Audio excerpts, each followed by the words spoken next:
ખેડામાં વિધર્મીને જમીન વેચી દેવાનો મામલો સામે આવ્યો છે। નડિયાદમાં તળપદા સમાજના યુવકે આણંદના વિધર્મીને જમીન વેચાણ આપતા વિવાદ શરૂ થયો છે। તે જ જમીનમાં તળપદા સમાજની માતાનો મઢ આવેલો હોવાથી સ્થાનિક લોકોમાં રોષ ભભકી ઉઠ્યો છે। આ જમીન ખરીદનાર આણંદના સુફિયાબેન વોહરા અને પરિવારજનોએ સ્થાનિક તળપદા સમાજના લોકોને જમીન ખાલી કરવાની આપવાના આક્ષેપ સ્થાનિક લોકો દ્વારા કરવામાં આવ્યા છે। સ્થાનિકોના જણાવ્યા અનુસાર જમીન વેચનાર પ્રતાપ કાનાભાઈને વર્ષ 1977માં સરકાર દ્વારા ₹1ના ટોકનથી જમીન આપવામાં આવી હતી।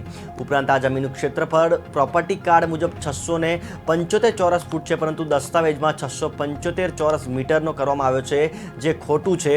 સ્થાનિક લોકોએ આ મામલે હાલ જિલ્લા કલેક્ટરને આવેદનપત્ર પાઠવી ન્યાય માટે માંગ કરી છે। આ મંદિરવાળી જમીન વિધર્મીને આપવામાં આવતા મામલો હાલ ટોક ઓફ ધી ટાઉન બન્યો છે। અમારું વિહોત માતાનું મઢ છે।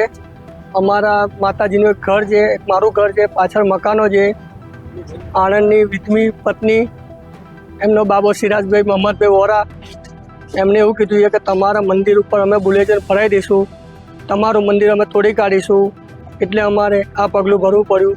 ત્યાં આગળ કાભાઈ ચુનીભાઈનો દીકરો પ્રતાપભાઈની જગ્યા 675 ચોરસ ફૂટ જગ્યા છે। પ્રોપર્ટી કાર્ડમાં 7 બારના ઉતારામાં દરેક સરકારી ચોપડે ફૂટમાં જગ્યા બોલે છે।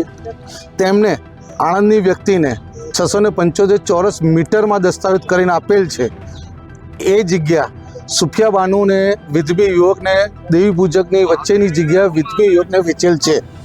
તેમને આ જગ્યાનો દસ્તાવેજ રદ કરવા માટે નમ્ર વિનંતી।